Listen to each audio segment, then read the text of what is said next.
Hey everybody.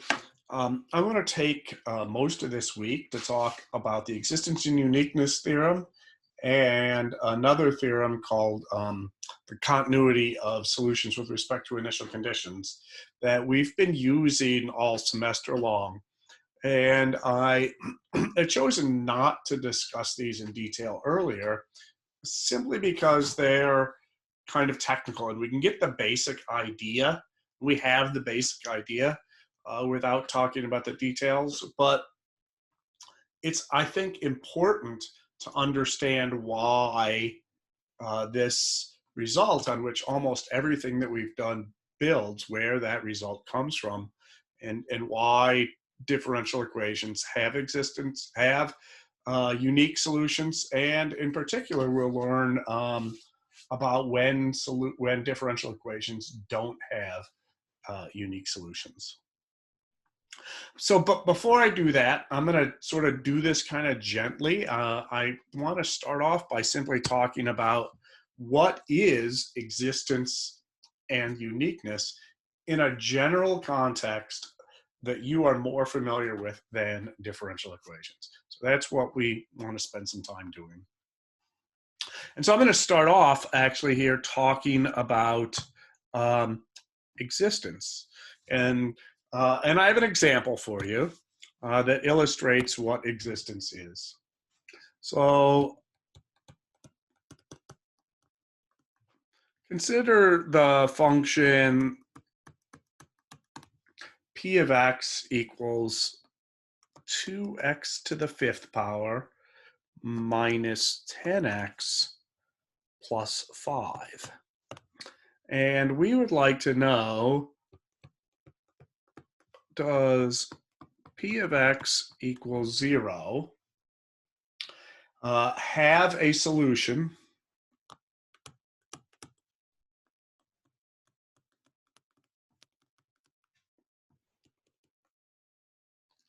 in the interval from -1 to 1? Right. So, or another way of saying, does p of x equals 0 have a solution is, does there exist a solution to p of x equals 0 in the interval from -1 to 1? Well, if I had written this as 2x squared minus 10x plus 5, you wouldn't think very much about this problem. You would just plug it into the quadratic formula or factor it, and you would find the solutions. But that is a fifth power. That exponent is a 5, and you don't know how to factor that polynomial. I don't know how to factor that polynomial. In fact, because it's a fifth degree polynomial, it might not have a factorization where we can do that. There might not be an analog of the quadratic formula for fifth degree polynomials. There isn't. But that doesn't mean we can't say whether there is or is not a solution. The easiest thing that you might choose to do is to graph this function on your calculator, and you would see that it crossed the x-axis. That's one way of convincing yourself, it doesn't prove anything, but convincing yourself that there does exist a solution. But that act of convincing yourself depends on something else. It depends intimately on the fact that polynomials are continuous functions, right? So the existence of such a solution in this case, even if we graphed it, ultimately depends on something that says, hey, this polynomial that I graphed is continuous and I see it crosses the x-axis, and so there's at least one, so there is a solution to this. We can do that without graphing this function, right? One way we might do this is to first compute p at -1 and to compute p at 1 and see if it's positive at one end and negative at the other. And that's exactly what we're going to do. I claim that p at -1 is 13, and p at 1 is equal to, let's see, 5 plus 2 is 7, minus 10 is negative 3. Right, and why is that 13 at negative 1? At 13, I get, let's just double check to make sure that I did that right. This is negative 2 plus 10 plus 5, so that's 15 minus 2 or 13, right? So, and so we would say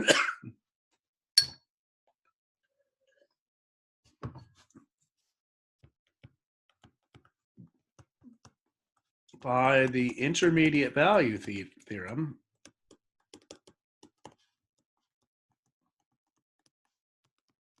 so here's where we're using the fact that P is continuous. There exists a solution to P of X equals 0 in minus 1 to 1 in that interval. And again, the intermediate value theorem is a theorem that applies to continuous functions. So again, we're using that continuity of this here. What is the solution? I have absolutely no clue what it is. And that's not what I asked you. I didn't ask you to find the solution.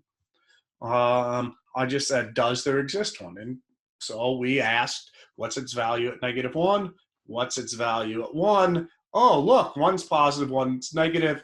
It's continuous, so somewhere in the middle there exists one. So I didn't ask that question. We don't have an answer to it. But we know one exists. You might ask me, how many are there? Is there more than one? There certainly could be. There could be 3. There can't be 2. But there could be 3. You should think about why that is. There could be 5. We don't know, because the intermediate value theorem doesn't tell us that.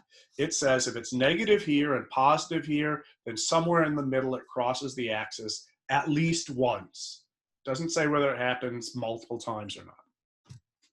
That's the kind of thing that we want to come up with, that we need to come up with for differential equations. We need to say, hey, look, if I have this differential equation, then I know there's a solution to it. Just like here, I said, hey, the intermediate value theorem says that if we have these conditions, then there exists a solution to this algebraic equation.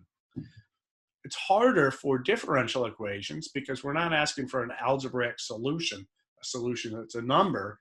In that case, our solution is a function. And so it will be a bit more difficult. So that was the existence part.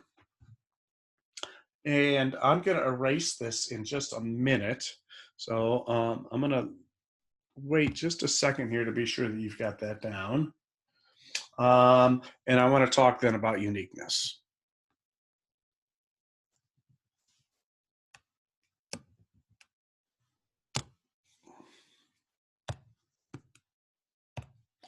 All right.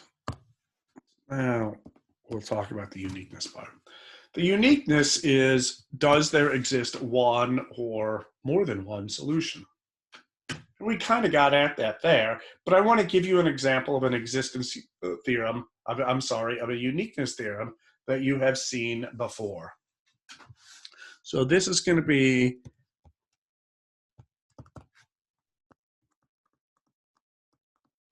a uniqueness theorem from linear algebra. And again, I'm just going to motivate it with an example. I don't need to write this down in an abstract way, since I'm just motivating things. So consider the systems of differential equation, the system of algebraic equations, x plus 3y is equal to 0, and minus 4x plus, I'm sorry, I wrote that down wrong. I read that wrong. Minus x plus 4y is equal to 0. And on the other hand, the equations x plus 3y is equal to 0, 5x plus 15y is equal to 0. So I've two different systems there in black and in blue.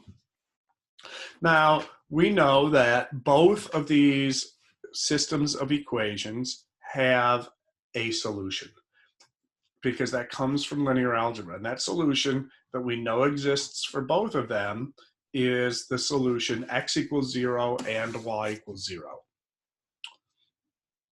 On the other hand, one of them only has a unique solution, but the other one has multiple solutions. There is a unique solution. And here, there are infinitely many solutions. And why is that?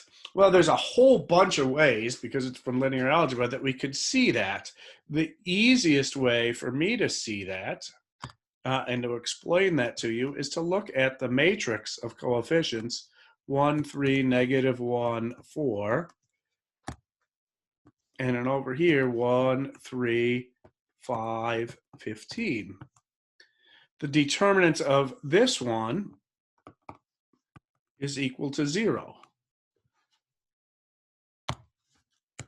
The determinant of this one is not equal to 0.